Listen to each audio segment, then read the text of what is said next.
Can you hear me? This is working.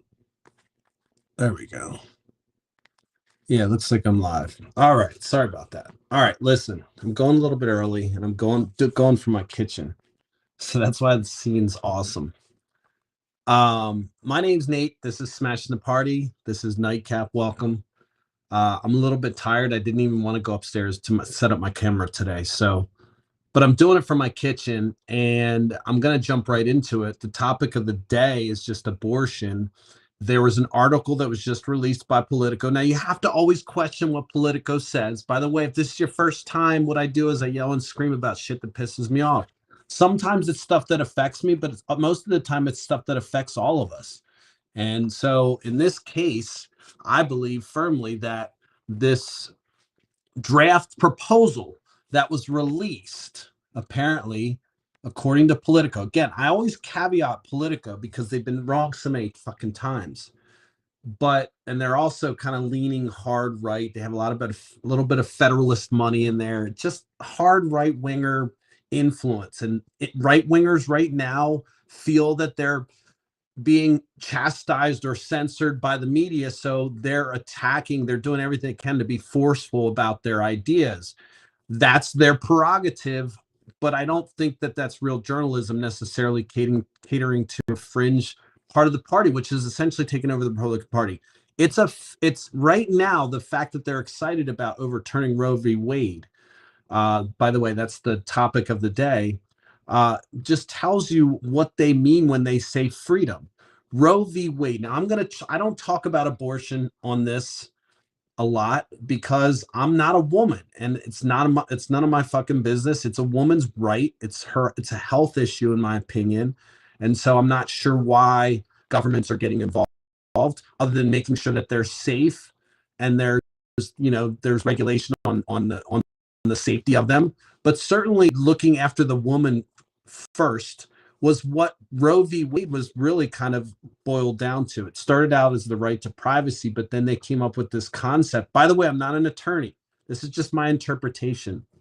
There's 3 cases that really kind of affected how Roe v. Wade and the abortion rights as we know them today. It started out with a viability argument that people made against Roe v. Wade. In Texas, believe it or not, fucking Texas, they were trying to put a viability time frame on a woman on when she could terminate her pregnancy. And, of course, they wanted to completely ban it. And then they went for viability. And the argument around viability, because viability could change. Viability means does that fetus survive outside of the womb, right? And so there's this question of, like, are you aborting a human being? Is what the argument they like to make that argument. I would argue, just like in any other animal or species, and people don't like to think of this, but we take control over other species females, and we spay them, we control them, we control their population. And so there's this right to privacy that it actually, what it boiled down to is undue burden on the woman. Any restriction that's not to the benefit of the state, and that's kind of legalese, I'm assuming, to say, like, all right, the state can't impart some kind of restriction that creates an undue burden on its citizens, and particularly a woman's right to bear children, to terminate pregnancy, to education, to liberty, to all kinds of other things. But unless it's a significant benefit to the state. So that was the undue burden that was brought, kind of wrapped around Roe v. Wade. And then you had, what was it? Pennsylvania, Planned Parenthood, Pennsylvania versus Casey. And that focused more about the undue burden, kind of reaffirmed that the undue burden that was the argument for what Roe v. Wade, what kind of cemented Roe v. Wade, should be under higher scrutiny. Because what happened is, in Pennsylvania, again, we got Roe v. Wade, Texas trying to ban abortion. Then we've got all kinds of little, jockeying, because this is not well taken by the fucking conservative men running the country at the time. And so it boils down to Pennsylvania comes up with this argument that says, hey, look, we want a 24-hour ban on on the fact when a woman goes to get an abortion, there has to be a 24-hour ban. What that meant, I don't know. But again, what that case was, which was it was Planned Parenthood versus Casey in Pennsylvania. What that meant was that was an undue burden that they're putting on the woman. And so that was reaffirming this undue burden. What that means, motherfuckers, is that these cases were ruled to say, look, by telling someone when they can or can't have children, because again, some of the other cases that were leading up to this were whether or not married people could have contraceptives, whether or not unmarried people could have contraceptives. There are all kinds of little things that we forget about. There was a fucking time where these people were fighting against actually buying condoms over the fucking counter. Any kind of contraceptive, and again, that came largely from the fucking conservative influence from this country that said, hey, you know what, we got to check contraceptives. So now all of a sudden it becomes this thing where they're like, all right, women are no longer able to terminate. So not only were they going after women's productive rights, but there were other issues that they were saying, look, when a man does what he does, the woman's just got to do what she does and bear his children, no matter what happens during that sequence. And they actually talk about viability in these arguments. And then they talk about the undue process. And then came along, the last one was women's health, which again, as I understand it, was another affirmation of the scrutiny required to decide whether or not something was an undue burden. Okay. So the reason I'm saying all this fucking shit, I'm not an attorney, but the reason I'm telling you this is because what's interesting about the draft that I noticed, again, I'm not an attorney, but Alito says in part of the draft, he states that even if we don't know what the consequences of this law, we can't, even if we're able to determine the negative consequences of this law, we could not rule and continue to support Roe v. Wade. He says something to that context. So what he's suggesting is that the undue burden does not require scrutiny. It does not require scrutiny. Roe v. Wade is saying, look, you started out arguing that it's a privacy issue. Well, that's just not strong enough. So we're going to go with undue burden on a woman. But now they're stating, and that was reaffirmed in another case. And then they went and stated they're out in this draft that was written in February, which is why you can take it with a grain of salt, but it's going to make news because, again, abortion ban. That's what people are hearing. And that's what they're saying to women that fought that battle, and women that are going to be in the future, is to say that the state can impose an undue burden on your right to privacy and your ability to procreate or to terminate. And so, by the way, if you think they're going to stop there, this is the fear mongering. I know I don't want to go there, but the truth is, if you think that they're going to stop with saying, hey, you can't do this, then they want to impose that you can't teach your children a certain way. Then they want to impose that they're all about free speech, but yet Elon Musk fucking buys Twitter for a pet project, and they're excited because he's going to put idiots back on and ban the fucking people that, the things that they think are not appropriate. So we've got this fucking thing that this is kind of like a flag in the sand if you're not paying attention. And if you're paying attention, you should definitely be a little bit concerned about the fact that where this sets a precedent. It sets a precedent that the state no longer has to have this undue burden, high-level scrutiny, this heightened scrutiny on what it does to affect you. All you maskers out there, you love this shit, right? Or you anti-maskers? This is essentially what you were arguing, but now you're going back on it and saying, hey, this is what you want, the state to put an undue burden on something. And, one of the arguments that he's making is that now the ideas and cultural norms around, young premarital sex and having extramarital children is different now. So there's no longer the undue burden. They're saying that because society has come around to accept single women having children, which is total horseshit. We don't have a support system for single women. If we did, if we fucking cared, we'd have we wouldn't even be arguing about free education. We wouldn't be arguing about fucking healthcare. None of that shit. Because those are things that support women. Those are things that help women and people that are disadvantaged move forward. But now they're saying, hey, look, the state can impose an undue burden because there's no longer this heightened scrutiny, and because society's changed. And it's fair to say that society's views on premarital sex and children out of wedlock and all that stuff has changed. It's fair to say that. That doesn't mean that all of a sudden now we should say, okay, the state should now step in since society has become so normal. We have to step in and create this undue burden, despite the fact that we have, we have the science, we have the data, we have all this stuff that suggests that when you impose restrictions on reproductive rights in a segment of the population or in a demographic or in an area of the world, what we realize is that becomes oppressive and that becomes a control tool.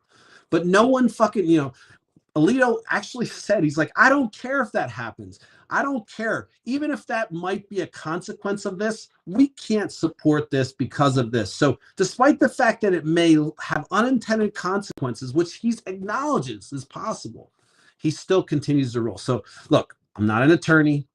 That's not fucking legal analysis.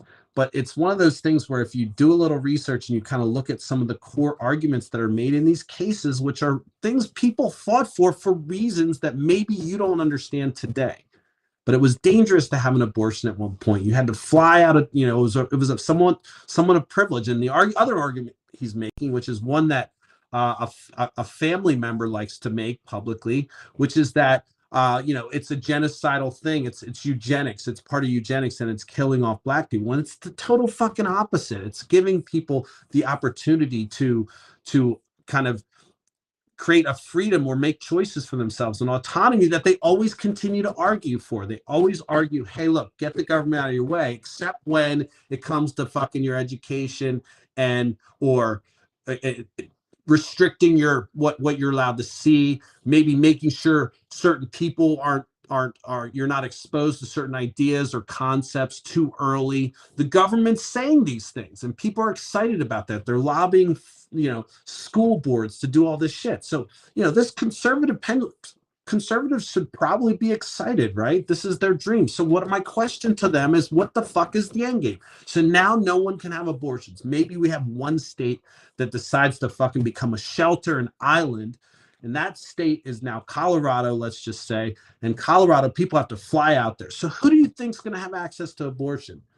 Not fucking poor people, not people that's struggling, not people that, hey, they had some incident or they even, and by the way, I'm one of those people, like I said, the reason I don't like talking about abortion, because I don't have a vagina. Okay. I really don't. You might think I'm a pussy sometimes, but I swear to God, I don't have, to me, it's like, what do you tell me? Whatever I do down here is mine. So I can't imagine someone saying, hey, this incident that, now that your body you're carrying around for 9 months, it's not really yours. It's a measurement depending on what the state decides, depending on whether viability is an issue or whatever. So these things, like, you're probably kind of bored and like, what the fuck? Well, this is the real shit that happens that reverses rights. These are rollbacks. These aren't progressions. These are rollbacks. And when you roll back shit, you're going to have unintended consequences, which Alito stated in his draft opinion that he doesn't really give a fuck, even if we know what they are. And we do know what they are, because that's what the fucking history is. That's what you can look at when you study like these, when you study how demographics and how reproductive rights affect, power within different countries all over the world and different, like, the whole spectrum. And so it's such a weird thing to be excited about rolling back to a time when things were not safe for women, and kind of going back to 1972. And as I said before, why stop there? Why not suggest that, contraceptives across the counter at Turkey Hill are too racy? They can't be there. They have to be hidden out of view. So now all of a sudden we make it more obscure. We denormalize the fact that we have contraceptives. For what? Because now there's more people to adopt. I mean, that was an argument he made as well in there. He's talking about, well, now there's all these options for adoption. You can hear the fucking right-wing talking points. He talks about abortionists and everything else. And as if adoption is a panacea. I'm a fucking adopted person. It's not a panacea. There's all kinds of issues. And most of the people that are adopting aren't mentally prepared for what they're dealing with anyway. And so I end up in fucking therapy. Truth. But anyway, let's go back to the abortion issue. So again, these things, It's in a draft format. The political article should be taken with a grain of salt. They love to sensationalize things, but it should be, whether or not, I mean, if that's let's just assume it's real. If that's the case, people should be concerned that we're rolling back ideas to a more, archaic time, which is kind of, other countries are going to look at us like, what the fuck are you guys doing? Yes, abortion, perhaps nobody wants to have an abortion. Perhaps no one wants to use condoms, for Christ's sake. But that doesn't mean that we fucking ban them. That doesn't mean we make it unsafe for people to get condoms or have access to abortion. And I say it that way because, there's a double standard between what men are expected to do when it comes to the pre-birth of a child versus a woman, including the new drug that they're trying to figure out if they can give men contraceptives where it would just be a pill.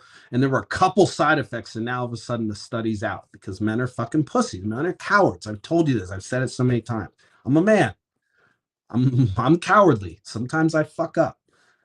But when it comes to these type of things, which is way outside the scope of my expertise, I look at kind of what the cases say and what they're trying to support and say, okay, why are we rolling backwards something? Why not make it safe? Why not normalize contraception? Why not normalize sex education? Why not make people feel comfortable with this fucking thing that you guys are so uptight about? Anyway, so that's my thought for tonight. I'm going to probably get back at it. I'm a little bit behind the 8 ball on a couple things. So I just wanted to get this out tonight because I think it's important to kind of take a step back and first of all, question the source. Of course, Politico published it. Of course, New York Times republished it. Of course, everybody's republishing it. But it doesn't necessarily mean it's the final straw. But however, assuming it is, it's not good for people that care about women's rights and women's ability to be autonomous and pursue liberty. These things that both parties claim to protect. And by the way, every time someone says that abortion is a constitutional right, I have to correct them. And I'm not an attorney, but that doesn't make sense to me. What it is abortion is protected by constitutional rights that we have. And one of them was the 14th Amendment, which led to the right of privacy and all this stuff. So it's not a constitutional right. And that's one of the arguments he makes too, is that it's not in the Constitution. So it's not a constitutional right. That's bullshit. It's based off of something else. And you could say that about a lot of things that we are able to do today, which aren't explicitly in the Constitution, unlike the 3/5 fucking man bullshit, but that aren't explicitly in the Constitution that are supported by constitutional rights. So even when liberals say, hey, it's a constitutional right for abortion, I cringe because it's really not in the Constitution. It's protected by a constitutional right. And so it's a little bit of nuance, but when people make that argument that say it's a constitutional right, it's easy to thwart that by saying, oh no, it's not in the Constitution. And they're right. So it's not a constitutional right as per se, as someone might say, it's verbatim. What it is, though, it's protected by something else, which is the 14th Amendment, but then also comes down to this undue process, undue burden that the state could impose on a woman. That was reaffirmed several times in multiple cases. And now they're just saying, you know what? Fuck it. We don't give a fuck. There's no undue burden. Texas wants to go back to fucking 1972. That's fine. If they want to hide contraceptives, if they want to start altering, and preventing people from getting education and certainly segment, that's possible now. That's really what they're saying.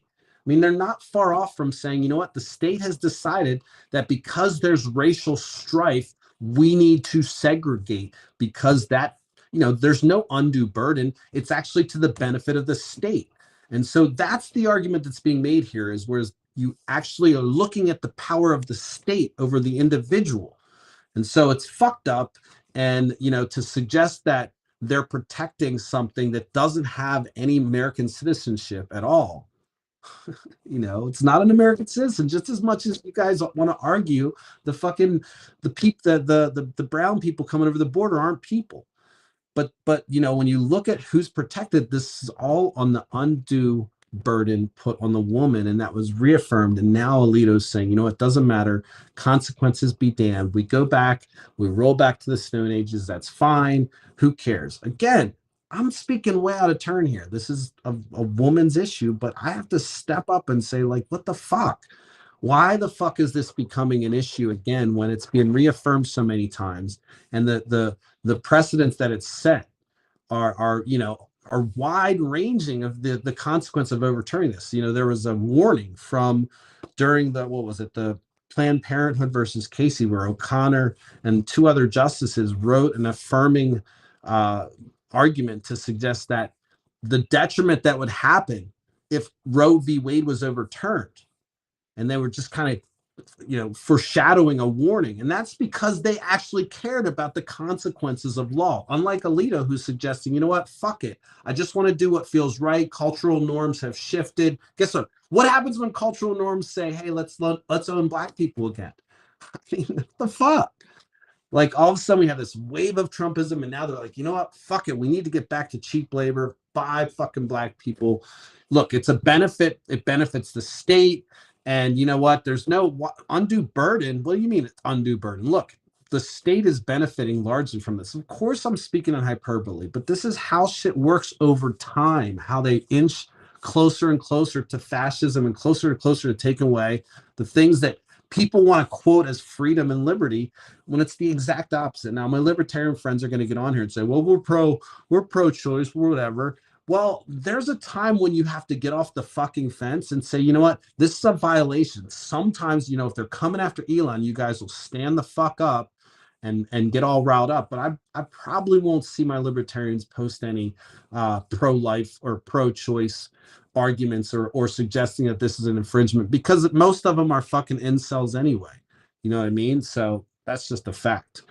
Anyway, listen, I don't have much more to say. The abortion issue is going to be a hot topic. Again, the fear is going to come out. You're hearing it out of me because I'm fearful that this is going to lead to worse things. I mean, it's already bad enough. If a woman wants to do what she wants to do, I don't have any medical advice for them other than they should talk to a doctor and do what they want to do with what's best for their body and their health. That's my position on abortion. So I'm pro women choose what the fuck they want to do with their body. That's my I'm not going to say pro-choice. Let's say women choose to do, like, the choice is theirs. It's women's choice. Like, I don't know why it's man's choice.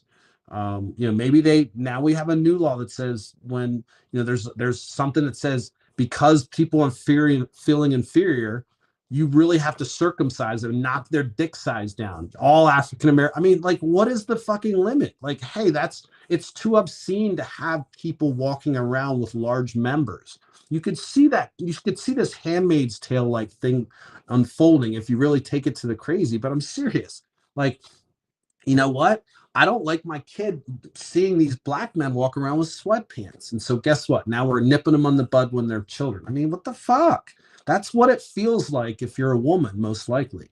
I can't relate because, again, I just think that it's invasive and I think it's none of our business. And I think the undue burden and precedent that it set, not being a fucking law guy or knowing anything, it just seems like rolling back things doesn't make sense. It makes more sense to normalize sex, normalize what happens, normalize consent, talk about things that actually fucking mean something, and what people use. By the way, growing up in a very conservative family, all love my family, but all my sisters, we were taught what was it, chastity, and they all got pregnant before marriage. So I mean, like, people do it, and they're good. They're all good women. They're not doing anything bad. It's just that's what happens when two people connect, and they fall in love and all that shit. So it's just weird that we're like fighting all this with this weird imposing, and making it all weird as if like sex is some like strange thing when it's actually something that hopefully everyone will fucking experience. And we're just making it scarier and scarier. We're going to hide anything that talks about anything that's divergent from what you may be comfortable with. We're fucking outlawing doggy style, reverse cowgirl, gone, all that shit. We can only have missionary position because that's what's acceptable. It's not offensive. There's no extra lust going on. I mean, what the fuck? We might as well just say we have, what's the place in Handmaid's Tale? We just have our own country and just have weird ass laws like this. They've deputized people in Texas. They've deputized people to catch people, walk around with their fucking, with their little metal clips, I guess, and the fucking pregnancy test and maybe a timer or a stopwatch. And you can get $10,000 if you catch someone, attempting to have an abortion or that had an abortion. You can now get paid. So it's like this weird fucking anti-freedom. It's like this, it's the opposite of freedom that you're seeing come from the Republican Party. You're seeing them ban books, you're seeing them say no to things that we can't talk about. They want to keep everything in the dark and the shadows. And as I've said before on this podcast, anytime, even in your personal life, when you keep things dark, you don't bring them out, you don't talk about them, you don't deal with them, they fester in a nastiness. And so what's going to happen by forcing women to travel or undue burden, which is no longer important, you're going to start seeing people take shortcuts. You're going to start horrible things happen. I'm not saying that it's fucking awful. Well, you're saying, well, they should be responsible. Fuck you. Everyone's fucking. I mean, that's just a fact. So to say that this isn't going to happen, when coming from my background, I've seen it happen across the board. No matter how much you pray, no matter how much you believe in Jesus and you're baptized and all that shit, people still fuck and they have kids. That's just what happens. I mean, Mennonites and the Amish, they're doing it, man. Just so to argue that, the state has some influence, and let's say they step into the Mennonite world and they say, hey, no longer you have to do XYZ or you do this. I mean, it just doesn't stop. But they don't see that. They're seeing the short term, just like Alito, they're seeing the short term gain and ignoring potential devastating consequences. He says it in the fucking draft. Anyway, look, I'm done being lawyer Nate. I'm not a lawyer. I don't know what I'm talking about. But I read some stuff and it's just it's fucking discouraging. And maybe this will be a wake-up call for people to actually get involved and stop kind of getting caught up in the fucking Will Smiths and the dumbass Let's Go Brandon, all the dumbass shit that we're doing right now, and actually talking about what are our representatives doing. One of the things that Alito said too, before I close off, is that he said he wants to put it back on the states and their representatives. So it really is setting up the place where we have an island state, where you have a state or a sanctuary state where you can go to get abortion. And so, you're gonna, again, it's to say that that's not undue burden on something that has constitutional protections, not constitutional right, but constitutional protections that are supposed to, enforce that liberty and that freedom on a woman to choose, is just being thrown out. So that's what's happening. That's my interpretation. You probably are like, oh, it's a baby. It's a baby. I get it. That's what you're thinking until the situation's different and it's not, it's your 13-year-old daughter, or, the pastor raped some. Oh, we're okay within the term. Why do you have these little qualifiers of when it's okay? So you're not really concerned about the birth or the viability. It's just about like the situation. Oh, it's bad enough. Okay, yeah, we don't want that child to suffer. I mean, the fuck. So, that's an inconsistent. And some people are purists and they're just going to say no all the way because they're proponents of adoption. And again, when you talk about the cost and everything else associated with adoption, you're like, yeah, sure, you're pro-life. Get the fuck out of here. So not good news for women, not good news for everybody. It's not just women. It's just, I think that men need to step up and take a look at this and what this means. And if you ever hear someone, including a fucking Supreme Court justice, suggest that, hey, I know there might be, even though we might know or determine the consequences of this law, I'm going to vote anyway, even though they could be catastrophic. I'm going to vote for it anyway. I don't give a fuck what law school you're at. I don't give a fuck if you're a Harvard graduate. That's the dumbest fucking thing I ever heard of. To say, hey, you know what?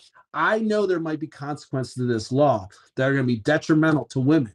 But guess what? This is how I feel. This is the way the culture runs. This is where I'm going to rule. That's so lazy and cheap, and you can tell it. It's like full of activism. This whole thing that people talk about, activist judges. That's an activist judge right there, who's suggesting, hey, I have to think that they're in law school. You kind of have to like look at the absurd of something. I would think that if you're going to break down an argument and say, okay, what's the most absurd thing that happens? And you kind of back off that. And so you start with some basis. Maybe it's the most logical, or maybe it's the most absurd, but I think you'd start out with the most absurd to start ruling things out. And so what he's saying is, yeah, the most crazy thing that could happen here, I don't give a fuck, because this is how I feel because of this narrow viewpoint. And to me, that's an activist judge. It's not an active just because he's voting against something that they're trying to, overturn something I agree in, doesn't make him an activist. What makes him an activist is the verbiage he's using and the statements he's making and the unraveling of precedent. And precedent means, hey, we've done this way. That's how the laws work. They're layered on top of each other. This event happens, and this Plessy versus Virginia and Board of Education and blah, blah, blah. Those things, they swing, and they, once something gets overturned, it kind of pivots and things get layered on top of that. And so to undo all of that and the heightened scrutiny that was reaffirmed, not only for women, but for everyone else, is fucking stupid. It's why we have stupid people that are chasing polls, that are fucking idiots, that don't think about anything. We have a fucking Supreme Court justice say, I don't fucking care about the consequences because this is the right thing to do. If it's the right thing to do, then why what if the consequences are catastrophic? It doesn't matter. It's the right thing to do. So catastrophic consequences is okay. Apparently. That's all I got tonight. Look, I'm going to get back on it. I am smashing the party for real.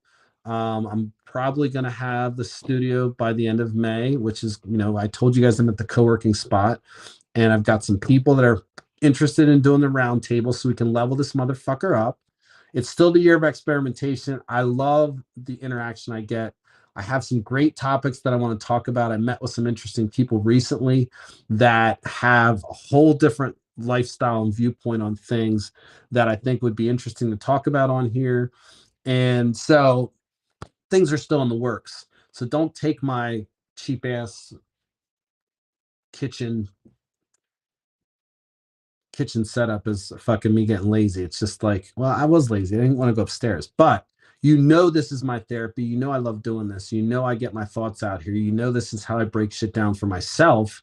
And, as I'm ramping up and becoming better at my job, which, by the way, I'm one of those people that has to know fucking everything. So it takes me a little while, but I'm learning every fucking thing. I don't know, but I'm learning everything. And so once that gets to the point where I have that critical mass of knowledge, I can start to focus more during the day. But I've been just working from morning up. I've been getting up at 6 sometimes and getting into work early and fucking working late. You guys see me posting drinking stuff, but the truth is I do a lot of work. So, and I, as somebody who always struggles from imposter syndrome, I have to do double the work that everyone else does so I can make sure that I'm, I'm validated. It's the fucking rat race that I'm in. But anyway, the reason I'm saying all that is because this right here is still my passion. And I just wanted to reaffirm it. And I don't need to, and I'm probably not gonna anymore because someone's like, don't keep saying that. Well, you know what? I just want to try to be honest. This is me, and I think about it. I think about the fact that I've made promises and I want to deliver, and I want to fucking change shit. I want to help people understand that you don't have to focus on these mainstream places. You can start to learn things on your own, make critical thinkings. You can actually keep abreast of the news and then put some analysis on it and understand what's real and true. And you don't repeat things that people say just because they say it. And I think that that's what I'm trying to show is that I don't fucking watch MSNBC. I don't watch Rachel Maddow. I don't watch the fucking news. I watch CNN. I don't sit there and read fucking Huffington Post all fucking day. So it's just bizarre, but I think that the things that I'm trying to pitch on here are genuinely things that they're ways and manners that I think, and it keeps me open-minded. I'm okay to change my mind with data. And so the whole point of Smashing the Party is to change hearts and minds. And so we've got to get better at getting data. I've got to get better at getting conversations with experts. And so, when I did the interview with Chloe, I mean, she's an expert. She's in post-op. She's a trans person in post-op. And so it was a great interview, in my opinion, while I'm not Oprah, but I think it's the topics that I want to talk about are these things that are, these are real battles for people. And so when you sit there and you post anti-LGBTQ stuff and all that dumb shit, and you don't know the people that are going through, it just makes you look naive. And so hopefully by putting this stuff out there and talking about stuff that look, I'm not everybody's talking about it, but I think that the perspective that I have is kitchen table perspective. Right there it is. And it's, it's not coming from some funded mouthpiece like a lot of the stuff that people regurgitate. So anyway, keep an eye on fucking Roe v. Wade. Keep an eye on these motherfucking justices. It's the consequence of electing Trump and not pushing hard for Obama. Mitch McConnell's done a fantastic job for his base to prevent this swing to the left of the. In fact, he's kind of swung the courts to the right pretty significantly, and so conservatives probably are proud, but I have to question, like, again, where's your end game? Why is this a good moment? And do you really agree with Alito when he says he doesn't give a fuck if there are, potentially we could determine the negative effects of a law? Do you think that we should still pass it even if we couldn't determine, if we could determine it? And so that's just bizarre to me. Anyway, that's my take on the latest from Politico. Caveat emptor, all the fuck shit they say. What that means is buyer beware, because Politico's known to just create clickbait. So we'll see how it works out. Anyway, that's all I got for tonight. I'll see you guys tomorrow. This is week 3. I have one more week of this, and then we're gonna be back at it. But I like to take my mental health week. You guys are awesome. Still supporting me. I love it. Lots of blog posts that are queued up that are literally in my draft folder that I'm not finished and probably won't finish until probably end of next week. So that's my story. I'm sticking to it. I'll see you guys tomorrow at 10:30 right here on Nightcap.